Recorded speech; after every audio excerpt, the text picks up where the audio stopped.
சின்ன சேனலுக்கு எதா இருந்தாலும் அது கொஞ்சம் ஆதரவு கொடுங்க. உங்க பொண்ணான கையை கொண்டு அந்த பெல்லில் தட்டிடுங்க. அவங்களுக்கு சப்ஸ்கிரைபர் 5 10 ஏறுனா அவங்க மனசு சந்தோஷப்படும். அவங்க வீடியோவும் பாருங்க.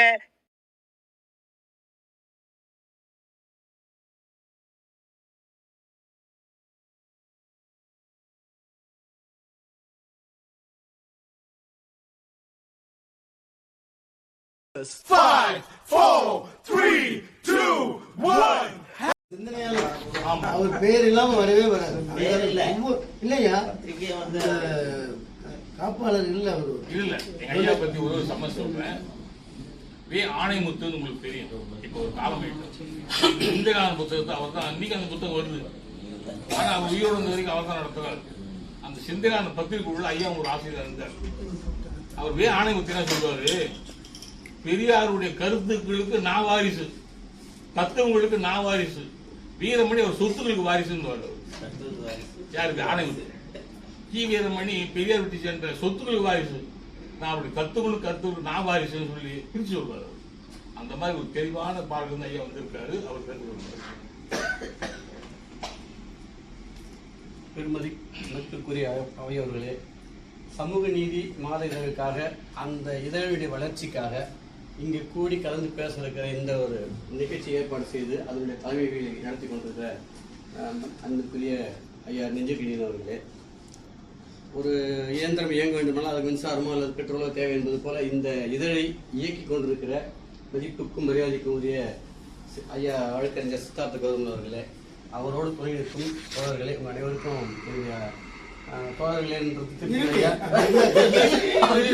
அன்பு சகோதரர்களே, அது இன்னொன்னு சொல்றேன், சகோதரன்ற வார்த்தையோட மிக உயர்ந்த வார்த்தை தோழர் வார்த்தை. அதை எப்பவுமே குறைச்சி மதிப்பிடக்கூடாது. சகோதரன்றது நேரடியான உறவு, தோழன்றது எனக்கு தெரியாத கூட நான் தோழன் சொல்லலாம். அதனால அது பழகிடுச்சு.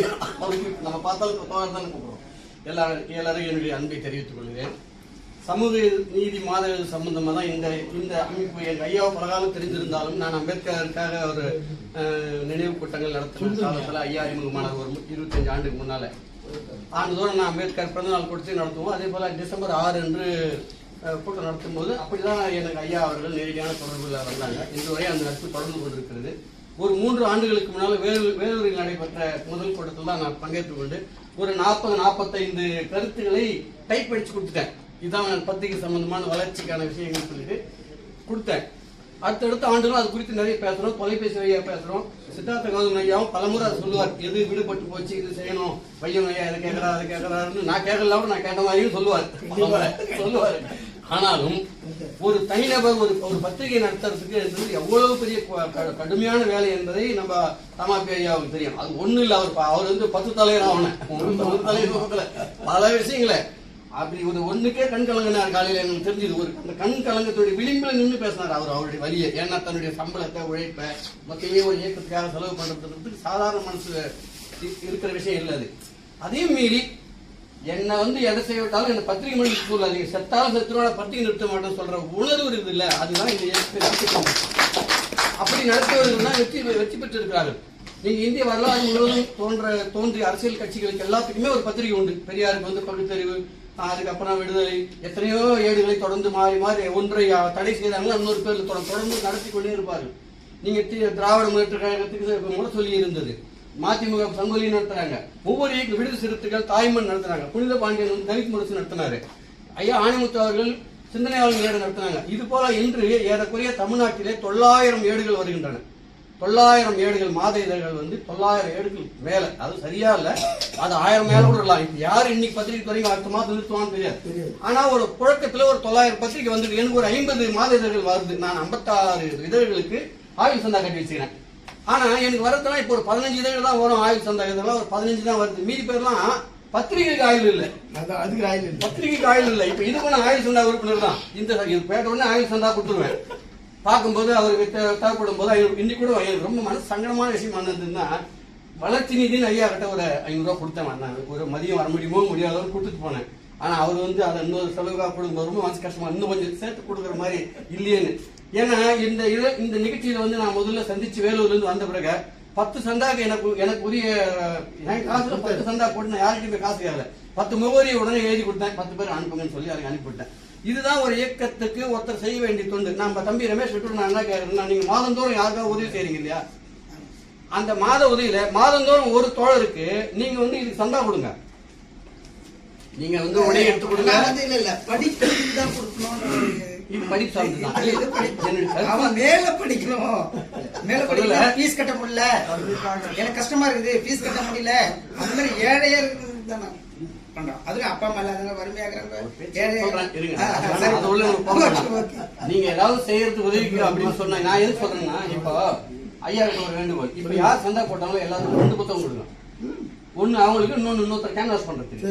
நான் இப்படி ஒரு இதழ் வாங்கினேன், நான் போய் சேர்ந்தேன், இது நல்லா இருக்குன்னு சொல்லி அவங்க ஒருத்தர் கேன்வாஸ் பண்றதுக்கு. ஒண்ணு எப்பவுமே தெரிஞ்சுங்க, முதல் முறை சந்தா போடுறாங்க 2 புக் அனுப்புங்க சொல்லிடுங்க. அவர் இது மாதிரி ஒண்ணு உங்களுக்கு, இன்னொன்னு நீங்க இன்னொரு சந்தா போட்டு கொடுங்க அப்படின்னு கேட்டு சொல்லலாம். அது பத்திரிகைகளுக்கு மிகப்பெரிய வளர்ச்சியா இருக்கும். நான் வந்து ஒருத்தர் தம்பி வந்து கணபதி பேசுனதுல வந்து ஐயா எவ்வளவு விஷயத்த வெளியே பேசினார், எவ்வளவு. ஆமா, அது சரி. நான் வந்து முதல் சிந்தனையாளர் இதில் சேர்ந்து ஒரு 2-3 மாதங்கள் தொடர்ந்து இயங்கிக்கிட்டு இருந்தேன்.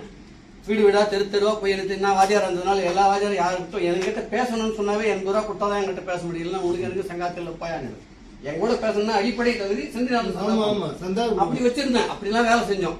ஒரு 6 மாசம் பத்து புகழ் தியேட்டருக்கு பக்கத்துல அன்பு, அப்பதான் அங்க ஆர்ட்ஸ் வச்சிருந்தாரு அன்பாஸ். அங்க தண்ணியில உட்காந்து போய் அப்பப்ப சந்திச்சு பேசுவோம். இவர் ஒரு நாள் சிந்தனையாளன் பார்த்துட்டாரு, ரொம்ப இதுவா வேலை செய்யுங்க, இன்னும் கொஞ்ச நாள் உங்களுடைய பேர் சிந்தனையாளன் ஆசிரியர் குழுல வரும்னு என்னை முதல் ஆசீர்வதித்து சொன்னவர் ஐயா தாமப்பனரசு தான். என்னுடைய வளர்ச்சியில தொடர்ச்சியா எப்பவுமே அவருடைய துணை ஒரு நூல் இந்த பக்கம் ஓடிக்கிட்டே இருக்கும். அந்த அந்த அந்த வார்த்தையை எப்படி சொல்றாருன்னா, அவருக்கு ஒரு அனுபவம் இருக்கு. இப்போ அவர் சொல்றாருல்ல, என்ன இப்போ இந்த பத்திரிகை என் பேர் இருந்தா நான் போய் ஒருத்தர் கேன்வாஸ் பண்ண முடியும். இது பாருங்க என்னுடைய கவிதை வந்துக்குது, என்னுடைய படைப்பு வந்துக்குது, கட்டுரை படிங்கன்னு சொல்லி பண்ணலாம். அது ஒரு முறை. அப்படி நான் ஒரு படைப்பாளியா இருந்து நான் ஒரு படைப்பை எழுதி கொடுத்துருக்கேன்னா அது இந்த இதழில் வந்தா அதன் மூலமா அதை செய்யலாம். எனக்கு 2 ஆண்டுகளான வேலை இருந்தது. நான் படைப்பாளியாகவும் இருந்தேன், இங்க கலப்பணி எப்படி தம்பி நீங்க கூப்பிட்டு சொன்னீங்களோ அந்த மாதிரி வேலையும் செஞ்சேன். இப்போ இவர் வந்து ஒரு 10-20 சந்தா சேர்த்துட்டு மாதந்தோறும் ஒரு 5 சந்தா சேர்த்து கொடுக்குறாரு. அல்லது அவருடைய சொந்த காசுலையாவது மாசம் ஒரு சந்தா போட்டாருன்னா, ஏன்பா தம்பி இவ்வளவு வேலை செய்யறாரு, இவர் ஆசிரியர் குழுல போடணுன்ற எண்ணம் நீங்க சொல்லாமே வரும். நான் கேட்ட ஆணைமுத்து பேர் போட்டாரு. 2.5 ஆண்டு கொடுத்து ஒரு நாள் சீர்காழி கூட்டம் முடிச்சுட்டு வீட்டுக்கு வந்து பாக்குறோம். அடுத்த இதழ் வந்த போது என்னை வந்து புரட்சி கவிஞர் கலைஞர் மன்றத்துடைய மாநில துணை செயலாளரா அதுல அறிவிச்சிருக்காங்க. அப்ப என்ன வேலைன்னா, நம்ம வேலையை செய்து கொண்டிருந்தால் அப்போ பத்திரிகை நடத்தக்கூடிய ஆசிரியர் குழு சார்ந்தவர்கள் இவ்வளவு தம்பி நம்ம இதற்காக உழைக்கிறான், அவருக்கு செய்யணும்னு சொல்லி ஏன்னா இப்ப அவருடைய கணபதியோட ஆதங்கமும் ஒரு நியாயமானது தான். என்னுடைய பெயரோ என்னுடைய படைப்பாளர் என் வேலையில் இருந்தா இதை சொல்லி கேட்கலான்னு தானே, அது இருந்தால்தான் செய்வேன்றது ஒரு தன்மையானது. அது அப்படி கிடையாது, செய்ய முடியாது. பத்திரிகைக்காக நீங்க முதல்ல எல்லாருமே என்ன செய்யணும், என்னுடைய அடிப்படை கருத்து, மாதந்தோறும் வருமானம் உள்ளவர்கள் மாதந்தோறும் யாராவது ஒருத்தருக்கு நீங்க முதல்ல ஒரு சந்தா போடுங்க. அவங்க படிக்கட்டும், படிக்கும் போது அப்புறம் அவங்களே அதை பண்ணுவாங்க. நீங்க 10 பேருக்கு போட்டா கண்டிப்பா அதை 5 பேர் கண்டினியூ பண்ணுவாங்க, 5 பேர் வேணாம்னு விட்டுருவாங்க. அதுவும் நடக்கும். நான் அவனுக்கு போட்டேனே ஏன் செய்யலன்னு. இப்ப நான் யாரோ 500 சந்தாக்கள் திருவண்ணாமலை மாவட்டம் தமிழ்நாட்டிலேயே அதிகமான சிந்தனையாளர் சந்தா இருக்கிற மாவட்டம். அண்ணல் அம்பேத்கருடைய வாழ்க்கை வரலாறு 450 புத்தகங்களை நான் வாங்கினேன். 450 புத்தகங்களை வாங்கி இந்த தமிழ்நாட்டில் வேற எந்த மாவட்டத்திலும் அவர் புத்தகம் அவ்வளவு பிரிச்சு இருக்காரு. ஆணைமுத்துடைய பெரியார் சிந்தனைகள் தொகுதி 130 தொகுதிகள் வச்சு 1 4,000 ரூபாய். அவருடைய நூல்கள் வந்து 1.5 லட்சம் ரூபாய் ஜிபே லோன் போட்டு எடுத்து போய் கொடுத்துட்டு அப்பதான் பிரஸ்ல பத்திரிகை அடிச்சாங்க. அதை வெளியிடும் போது நான் தான் பெற்றுக்கொண்ட பொறுப்பை கையால. அப்படிலாம் வந்து ஒன்றைக்கு நம்ம உயிரை, அதாவது உடல் உழைப்ப முடிஞ்ச அளவுக்கு அதுக்கு இணைத்துக் கொள்வேன். எங்களுக்கு நான் ஐயா ஆணையத்துக்கு சொன்ன செய்தி ஒரு செய்தி சொல்ல விரும்புறேன். ஏன்னா 2-3 பேர் தான் இளைஞர்கள் இருக்கிறாங்க, மீதி பேர்லாம் பழைய ஆட்கள். எங்களுக்கு ஒரே ஒரு செய்தி அடிக்கடி சொல்லுவோம், அதை வந்து மனசுல அப்படியே பதிஞ்சுட்டே இருக்கும். நேரத்தோடு நான் அரசு கல்லூரியில பேசினேன். அரசு கல்லூரி மாணவர்களுக்கு பேசும்போது இந்த செய்தி சொன்ன, அம்பேத்கரையும் பெரியாரையும் தயவு செய்து படியுங்கள். உங்களுக்கு பிடிக்கல ஒரு முறை அவங்க வாழ்க்கை வரலாறு படி, காந்தியும் படியுங்கள், மார்க்ஸ் கொஞ்சம் படியுங்க, படிச்சுட்டு அப்புறம் விமர்சனம் பண்ணுங்க, அது உங்க விருப்பம். ஆனா இதை படிக்காதே விமர்சனம் பண்ணக்கூடாது. அதே போல சொந்த வாழ்க்கைக்காக ஒரு மாதத்தில் 29 நாள் உங்க வீட்டு வேலையாக மனைவி மக்களோடு பிள்ளைக்குட்டிகள் வேலை செய்யுங்க. தயவு செய்து ஒரு நாள் ஃபீல்டு ஒர்க் இதுக்குன்னு சமூக நீதி வேலையா இன்னைக்கு நாங்கள் கிளம்புறோம். 4 பேர் இன்னைக்கு ஒரு ஊருக்கு போறோம், 10 பேர் பாக்குறோம், 10 சந்தா வாங்குறோம் அப்படின்னு சொல்லிட்டு ஒவ்வொருத்தரும் ஒவ்வொரு பகுதியில் செயல்படணும். அது எல்லாத்துக்குமே இவர் வர முடியாது. இப்ப காஞ்சி கடலாடி பக்கங்கள் யாரா இருக்கிறாங்கன்னா யாராவது ஒருத்தர் என்ன பண்ணணும், அங்க ஒரு ஆசிரியரோ அவர் நண்பரை இணைத்துக் கொண்டு இன்னொரு 2 வீட்டுக்கு போயிட்டு இந்த இதை காணிச்சு சந்தா கேட்கணும். அதுதான் 2 கூட சொல்லணும். அப்படி செய்யறேன் நான் விரும்புறேன்னு சொன்னா, இப்போ புதுச்சேரியில் ஒரு ஐயா செய்யறாருன்னா உடனே அவருக்கு ஒரு 50 புத்தகம் அனுப்பி விட்டணும். 50 20 அள்ளி கூட்டணும். புதுச்சேரியில் அவர் புதிய ஒரு களத்தை உருவாக்குறதுக்கு அது ஒரு வாய்ப்பாக அமையும். நல்ல இதழ்களை மக்கள் நிச்சயமாக ஆதரிப்பாங்க. அதே போல அந்த செய்திகளை வேற என்னென்ன தேவைப்படுதோ, இப்போ இவர் வந்து புதுச்சேரியிலிருந்து வேலை செய்யறாரு, வழக்கறிஞர் செய்யறாருன்னா அந்த பத்திரிகையில் அவருடைய கருத்துகளோ அவருடைய படைப்புகளோ அவர் சொல்ற படைப்பாளிகளோ அதில் இடம்பெற்றாங்கன்னா அந்த பகுதியில் கூடுதலாக இன்னொருத்தர் வாங்குவாங்க. அவங்க 2 பேர்கிட்ட போய் சொல்லுவாங்க. அப்போ அந்த இடத்துல அவருக்குரிய அங்கீகாரம் கிடைக்கும் போது அவர் பத்திரிகையை வளர்ப்பாரு. அவர் பத்திரிகை மூலமாகவும் அவருடைய கருத்துக்கள் நம்ம எல்லாமே சமூக நீதியை பற்றி பேசிட்டு தான் இருக்கிறோம். இங்க யாரும் வந்து வெற்றியான விஷயங்கள் கிடையாது. இதுல சொல்ல போற எந்த செய்தியா இருந்தாலும், பத்திரிகையில் வரதா இருந்தாலும், நம்ம பேசுவதாக இருந்தாலும் நல்ல செய்திகள் தான் சொல்ல போறோம். அதை நம்ம மேலும் மேலும் தூய்மைப்படுத்திக் கொண்டு செய்யணும். காலையில தம்பி சேட்டு பேசினார், ஒரு 2 முறை சொல்லும்போது அற்புதமான செய்தி சொன்னார். அதாவது மறைக்கப்பட்ட அல்லது மறுக்கப்பட்ட அல்லது புறக்கணிக்கப்பட்ட திரைமறைவில் காணாமல் போய்விட்டிருக்கிற சமூக உழைப்பாளிகளை தேடி கண்டுபிடிச்சு அவர்களை பற்றி எழுதுவது ஒண்ணு. இன்னொன்று, இப்போவே வாழ்ந்து கொண்டிருப்பவர்கள் ஒரு 70 வயசுக்கு மேல அவங்களால இயலாம கூட இருப்பாங்க. பல காயங்களால் இயக்க பணிகள் செய்ய முடியாமலோ அல்லது சக ஆட்களாலேயே கூட பாதிக்கப்பட்டு இருக்கலாம். அப்படிப்பட்டவர்களை தேடி கண்டுபிடிச்சு ஒரு நேர்காணல் எடுத்து ஒரு 5 கேள்வி 10 கொண்டு அவங்களோட போய், ஐயா நீங்க எப்ப எந்த இயக்கத்தில் சொன்னீங்க, என்ன பண்ணீங்க அப்படின்னு சொல்லிட்டு ஒரு 2 பக்கம் வந்து ஒரு நேர்காணல் செய்து மாதந்தோறும் ஒரு ஆள் அறிமுகப்படுத்துங்க. அவங்க இறந்த பிறகும் எப்போதும் இந்த இடம் இருந்து கொண்டுதான் இருக்கும். 100 ஆண்டு தம்பி சொன்னது போல 100 ஆண்டு கொடுத்த சமூக நீதி புத்தகத்தில் ஏதோ ஒரு தண்டராம்பட்டு பகுதியில் ஒரு கிராமத்தில் இருக்கிற ஒருவர் வாழ்ந்து வாழ்ந்தார், அவர் இப்படிப்பட்ட பணிகளை செய்திருக்கிறார் என்ற செய்தியை பதிவு செய்யலாம். இதெல்லாம் நான் அதிலே சொல்லியிருக்கிறேன், அவருக்கு கட்டளை செய்து கொடுத்த சொல்லியிருக்கிறேன். ஒரு நேர்காணல் ஒண்ணு. புதிய படைப்பாளிகள் மாதந்தோறும் நீங்க நான் ஏற்கனவே சொன்ன செய்தி தான், ஒரு சில படைப்பாளிகள் உங்களுக்கு ஒத்த கருத்துடைய படைப்பாளிகளோடு தொடர்பு கொண்டு இந்த மாதம் ஒரு கட்டுரை கொடுப்பா, இது சம்பந்தமான ஒரு கட்டுரை கொடு, இது தொடர்பான ஒரு கவிதை கொடு அப்படின்னு சொல்லலாம். புதுச்சேரியில் அற்புதமான படைப்பாளிகள்லாம் இருக்கிறாங்க. நீங்க இவரோட தொடர்பு புதுச்சேரியில் நிறைய ஆள் இருக்காங்க. அவங்க படைப்புகள் வரும்போது உங்களுக்கு பத்திரிகை பரவும். என்னைக்குமே பத்திரிகை எப்ப ரெக்க கட்டி பறக்கும்னா அந்த படைப்பாளிகள் நல்ல படைப்புகள் வரும்போது அந்த படைப்பாளியை அதை வெளியே கொண்டு போவோம்.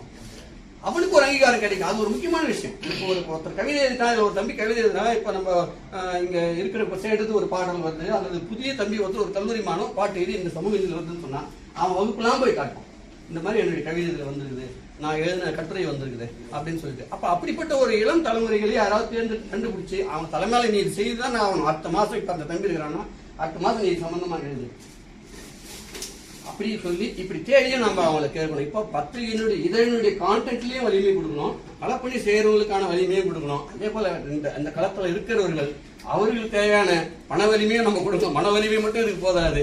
முடிந்த அளவுக்கு நமக்கு எப்பெல்லாம் வாய்ப்பு ஏற்படுகிறதோ அப்பெல்லாம் அவருக்கு வந்து கருத்தளவிலும் பொருள் அளவிலும் உடலாலும் எல்லா வகையிலும் அவருக்கு வந்து உதவி நல்க வேண்டும் என்று கேட்டுக்கொண்டு என்னுடைய இந்த வாய்ப்புக்கு நன்றி கூறி அமைக்கிறேன்.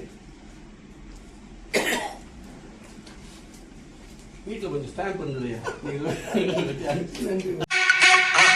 மறக்காம சர்ப்ரைஸ் பண்ணுங்க. தேங்க்யூ.